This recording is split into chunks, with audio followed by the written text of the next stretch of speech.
Bonjour à toutes et à tous, je vous présente mon invité Ondine Millot. Vous êtes l'auteur de ce livre Les monstres n'existent pas. Vous parlez d'une personne, un nom célèbre, Dominique Cotteray. Dominique Cotteray qui est célèbre pour avoir caché la naissance de 8 de ses enfants qu'elle a tués elle-même. Première question, comment vous en êtes arrivé à écrire un portrait de Dominique Cotteray? J'étais journaliste à Libération à l'époque, je l'ai rencontré une première fois. Et moi, j'étais comme tout le monde extrêmement choquée par ces crimes. Pour moi, c'est pas possible d'ôter la vie d'enfant. Et je me suis dit, mais j'ai pas envie de rester là juste à ce choc. J'ai envie d'essayer de comprendre ce qui l'a amené à faire ça. Si on se dit juste, c'est un monstre, c'est horrible, en gros, on progressera jamais. On la met en dehors de notre société. On se dit, c'est comme si elle arrivait d'une autre planète et qu'on peut pas la comprendre. Moi, j'ai eu envie de me dire, ben non, elle vient pas d'une autre planète, elle vient de parmi nous. En plus, c'est une aide-soignante, une femme aimée de ses enfants, aimée de ses voisins, très insérée. Elle vient pas d'ailleurs, elle vient pas de la planète des mondes. Donc, comment elle a pu en arriver à commettre ces actes monstrueux? Mais C'était vous mon point. cherchez pas à l'excuser, hein, qu'on soit bien d'accord, ça reste des infanticides, ça reste des crimes, ça reste puni par la loi. Vous voulez aller juste plus loin que que le tribunal de toute façon qu'elle a rencontré plusieurs fois. Alors, je cherche pas à l'excuser, effectivement, vous avez tout à fait raison, puisque le point de départ, c'est que, c'est que je trouve que c'est très grave. Mais Mm. c'est justement parce que je trouve que c'est très grave que j'ai envie de savoir comment ça a pu se produire. Et est-ce qu'il n'y a pas des signaux, c'est ce que j'ai trouvé dans mon livre, qui ressemblent au parcours d'autres femmes, comme Véronique Courgeot, qu'on connaît, qui Qui ont avait congelé, aussi... elle, ses enfants. Voilà, elle Ouais. avait aussi tué ses bébés à la naissance et elle avait aussi gardé leur corps, ce qui est le cas de Dominique Cotteray. C'est quand même assez étrange, des femmes qui tuent leur bébé, déjà c'est impensable, et qui gardent les corps, et c'est très important, près d'elles, pour elles. Voilà, pourquoi elles font ça, c'est ce que j'ai cherché. Et du coup, qu'est-ce que vous avez trouvé, évidemment, sans dire le cœur de ce livre, parce que c'est beaucoup de rencontres, hein, 50 heures, vous m'avez dit, avec Bah Dominique Cotteray. écoutez, c'est sûr que je l'ai vu beaucoup, Dominique Cotteray, et j'ai vu, et c'était nécessaire pour la comprendre, et j'ai vu aussi ses filles, qui sont très proches d'elle, son mari, ses proches, nièces, frères, sœurs, oncles, tantes, etc. J'ai vu un certain nombre de monde pour essayer, comme ça, de voir comment elle avait grandi, comment elle avait vécu sa vie d'enfant, mais sa vie de femme aussi, et quelle violence, à ce moment-là, elle avait subi. Et pourquoi ces violences qu'elle a subies, parce qu'elle en a subi, se sont transformées en violences que elle a commis En sur fait, ses c'est enfants. ça, c'est meurtre d'enfants, c'est des violences qu'elle a subies, qu'elle retransmet, c'est ça? C'est qu'elle ne voulait pas avoir tant d'enfants? Comment ça s'est passé? Qu'est-ce qui s'est dit? Euh, il s'est dit beaucoup de choses et moi j'ai à cœur dans mon livre de pas me permettre de dire c'est à cause de ça, par A et plus B, que le crime arrive, parce que le crime ne devrait jamais arriver, donc voilà, on peut pas faire des équations pour l'expliquer. Néanmoins, ce qui est sûr, c'est qu'il y a un certain nombre de choses qu'elle a subies qui ressemblent à ce qu'ont subi d'autres femmes infanticides comme elle, et qu'il y a un certain nombre de signes, comme une grossesse qu'elle avait cachée avant, où tout le monde sait qu'elle avait caché cette grossesse, qui aurait pu alerter comme sa détresse, comme sa solitude, comme son obésité, qui aurait comme pu amener les autres peut-être à prendre un peu plus soin de cette femme qui a toujours été seule.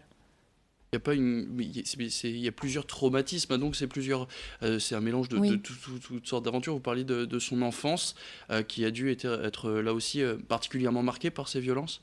Alors, son enfance, je ne veux pas accabler sa famille non plus, ses parents sont morts, etc. Mais ce qui est sûr, c'est que c'est une enfance quand même avec des choses qui ne se passent pas partout. C'est un enfant qui va être gavé. Alors, Littéralement. littéralement, c'est-à-dire qu'il ne va jamais pouvoir pleurer et appeler sa maman ou son papa parce qu'il va toujours y avoir un biberon après l'autre biberon et du beurre dans le biberon et du sein doux dans la bouillie. Et donc un enfant qu'on gave, c'est un enfant qu'on ne veut pas entendre en fait. C'est pour pas qu'il pleure, pour pas qu'il dérange. Et c'est un enfant qui du coup va pas pouvoir aussi se bâtir une personnalité parce qu'il n'y a pas d'échange, il n'y a pas d'appel et de réponse. Et ça, c'est une première forme de violence, mais qui n'est pas forcément délibérée de la part de sa famille. Hein. Je jette, encore une fois, je juge personne, ni elle, ni ses proches. Mais il va se passer comme ça un certain nombre de choses de plus en plus douloureuses et difficiles dont elle fera son propre malheur et dont elle fera ses crimes. Ondine Millot, donc l'auteur de Les monstres n'existent pas, l'histoire donc de Dominique Cotteray, vous l'avez rencontré longtemps. Est-ce que vous êtes encore en lien? Est-ce que vous lui avez fait lire ce livre? Est-ce qu'elle a donné, je sais pas, son accord pour... Alors son accord, évidemment, oui, ça elle Oui, l'a mais donné, après à une publication. condition hein, qui était importante pour elle, c'est que ce soit mon livre. C'est-à-dire qu'elle a dit, moi j'ai extrêmement honte, je regrette, mais elle regrette mais plus que profondément ce qu'elle a commis. Et il était hors de question pour elle de se mettre face au monde en disant moi, je vais vous parler. Elle s'en veut beaucoup trop. Donc elle a dit si vraiment vous voulez creuser, je l'ai convaincue en lui disant on va faire ça pour les autres. Pour que d'autres femmes qui se retrouvent dans votre détresse ne passent pas à l'acte, mais demandent de l'aide. Pour que la société voit qui sont les femmes comme vous et voit quels sont leurs parcours. On fait ça pour les autres, Madame Cotret. Et là, elle m'a dit d'accord, pour les autres, oui. Si c'est pas mon livre à moi, d'accord, je suis d'accord.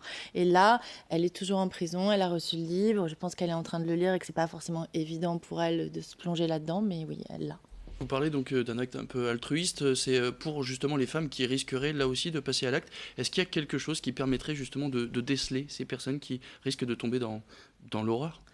Écoutez, il n'y a pas, encore une fois, malheureusement, Il n'y a pas de profil de type. schéma hyper voilà, mathématique et visible, etc. Maintenant, elle est comme était Véronique Courgeot, comme était Céline Lesage, une autre femme dont je parle dans le livre, etc., très très seule, très très mutique, très très silencieuse. Ce sont les femmes qu'on ne voit pas sur les photos de famille, qui restent dans un coin à la fête, etc. Très très en souffrance, et sa souffrance se voyait ne serait-ce que par sa maladie d'obésité. Et maltraitée quand même par son mari. Ça, il y avait quand même des gens qui pouvaient se rendre compte aussi des négligences de son époux, qui s'en veut aujourd'hui, mais qui a quand même été énormément négligent. Et enfin, je vous parlais de sa grossesse cachée. Elle va débarquer dans une clinique au moment de l'accouchement et tout le monde va découvrir qu'elle était enceinte depuis 9 mois. Et à la clinique, on va lui dire bah, c'est pas grave, madame, rentrez chez vous sans suivi. Alors que c'est un traumatisme énorme. Enfin, et donc, oui, presque toutes les femmes qui vont tuer des enfants, ça c'est des psys qui l'ont écrit dans leur bouquin, qui ont fait des études, ont souvent dans leur parcours des tentatives de grossesse cachée avant. Donc ça c'est un signe. Merci beaucoup, Ondine Millot, l'auteur. Donc, Les monstres n'existent pas, la vie de Dominique Cotret, j'allais dire Véronique Courgeot, non, Dominique Cotret. Merci d'être venu sur ce plateau. C'est aux éditions Stock et ça coûte 19,50 €. Merci d'être venu et restez avec nous. L'information continue. Bonne journée à tous.